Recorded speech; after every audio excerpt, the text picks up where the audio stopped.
Que alegria é estar de volta com você para estudarmos a lição de número 8 da nossa série de Jeremias.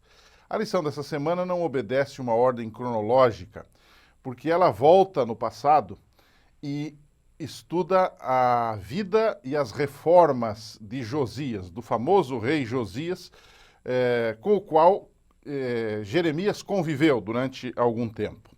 E eu procurei, para você que é professor, dividir esta lição em três tópicos muito claros. O primeiro tem a ver com os ancestrais de Josias. O segundo tem a ver com o que Josias foi como rei, como é que ele se comportou como rei.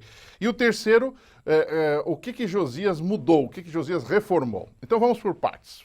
Ponto número 1, que vai aparecer na sua tela aí em algarismo romano, fala dos ancestrais de Josias. Foram os piores possíveis. Ele teve como avô um sujeito chamado Manassés. Você já conhece um pouco da história dele. Dizem que ele foi o pior rei de Judá. Por quê? Manassés era ligado na idolatria, na adivinhação, nos costumes pagãos. Ele chegou a oferecer os seus próprios filhos em sacrifício a um deus pagão. Então, o pior tipo de indivíduo. Foi levado preso para a Babilônia, se arrependeu e Deus permitiu que ele voltasse e estivesse em Jerusalém. Nós vamos ter surpresas com Manassés. Agora, o filho dele, que era Amon, seguiu exatamente o caminho do pai. Era um sujeito idólatra, era um sujeito pagão, a Bíblia diz que ele fez o que era mal perante o Senhor. Ou seja, com um avô assim, com um pai assim, Josias ia ser um caco, não é? Vamos usar essa expressão popular. Ia ser um sujeito à toa. Mas não foi isso que aconteceu, não é? Nós conhecemos a história de Josias. Então agora podemos ir para o segundo bloco da nossa lição. O segundo bloco tem a ver Josias como rei. Bom, ele ascendeu ao trono num contexto muito tumultuoso. Foi um contexto de revolta do povo que havia matado Amon. Os servos de Amon o mataram. Ele era tão bom que os servos se voltaram contra ele. É uma incoerência total, não é? Agora, Josias, ele ascende ao trono de forma precoce, com apenas 8 anos de idade, não é? E ele faz ali um grande trabalho. A primeira coisa que ele faz, irmãos, foi mandar restaurar o templo.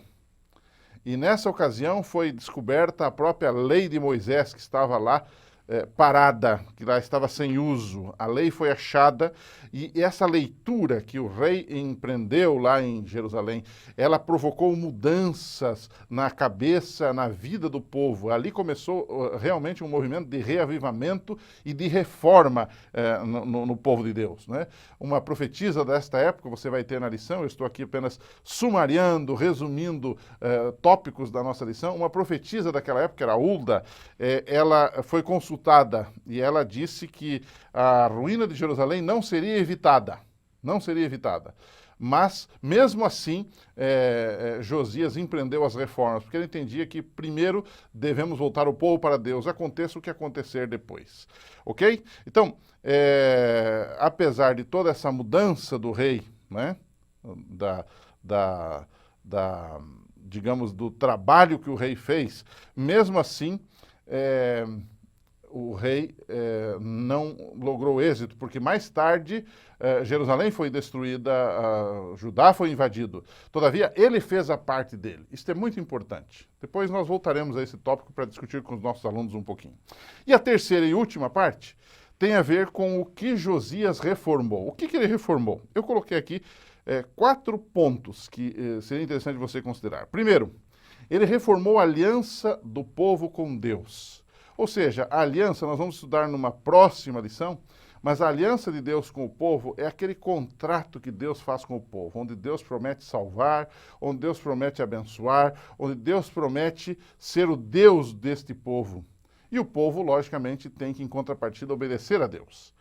E isso estava esquecido, isso estava perdido. Então, a Bíblia diz que Josias se levantou e ele proclamou esta aliança. Ele ficou em pé diante do povo e disse: nós precisamos voltar à aliança com Deus. Segundo Reis 23, verso 3. Você pode ler isso depois. Segundo ponto das reformas de Josias foi que ele mandou retirar do templo os vasos de Baal, um deus falso, né? Ele destruiu os sacerdotes desse Deus falso também, segundo Reis 23, verso 4. O terceiro ponto é que na reforma de Josias ele incluiu também uma destruição das casas dos sodomitas, que eram pessoas que participavam desse culto pagão ali, incentivando, fomentando esse culto. E ele então eliminou esta gente também, segundo Reis 23, verso 7. Então, um quarto item, para resumir aqui, você deveria pegar a sua Bíblia, de repente com o seu próprio grupo ali na unidade, ler 2 Reis 23, o capítulo todo, você vai encontrar ali uma lista completa daquilo que Josias fez. Ele, sem dúvida, foi corajoso, foi ousado e, ao mesmo tempo, foi um grande reformador do povo de Deus. Então, a pergunta que fica no ar para a gente concluir agora é o seguinte: o que a experiência de Josias nos ensina sobre a influência dos outros sobre nós e sobre o nosso livre-arbítrio? Veja, observe, Josias tinha tudo para ser um mau indivíduo, para seguir o caminho de Manassés, de Amon, e ser um rei ímpio. No entanto, ele foi ao contrário. Muita gente dá desculpas. Olha, o contexto onde eu vivo, né? O meio onde eu estou é muito pecador, é muito ímpio, então acaba assimilando isso. Bom, isso é verdade em parte. Todavia, nós não podemos esquecer que Deus nos deu o livre-arbítrio. E nós temos que exercer esse poder de escolha. E esse poder de escolha vai mudar a nossa vida. E esse poder de escolha, quando orientado pelo Espírito Santo, pode mudar toda a nossa trajetória. Josias fez isto. Ele se deixou influenciar pelo Espírito Santo. Tinha uma influência negativa, errada, ímpia, pagã, idólatra. Todavia, ele se deixou influenciar pelo Espírito Santo e tornou-se o grande rei Josias. Uma segunda pergunta para a gente discutir com a classe é o seguinte: se já era tarde para evitar o juízo de Deus sobre Judá, porque mesmo assim Josias continuou com o reavivamento e a reforma lá? É uma boa pergunta, né? Se já era tarde. Bom, mas nós temos que entender que a situação dele é a mesma nossa hoje. Quer dizer, a gente sabe que esse mundo vai ser destruído, que os juízos de Deus vão cair sobre esse mundo. Por que então devemos continuar nossa reforma pessoal para com Deus, nosso reavivamento, nosso reacender da fé cada dia? Por uma razão muito simples: porque nós precisamos nos salvar. Por uma razão muito simples: porque a salvação é individual. Cada um de nós dará contas a Deus da sua vida. Então, mesmo que o mundo vai ser destruído, a nós nos compete estar preparados para isto. Foi assim que Josias pensou. Ele queria salvar alguns do seu povo e a si próprio, e por isso fez o que era correto, não por causa da destruição, mas porque era correto fazer assim. Pense nisso, discuta com a sua classe, que dá uma oportunidade para a gente discutir bastante, e que Deus abençoe nesse sábado ao expor esta lição tão importante.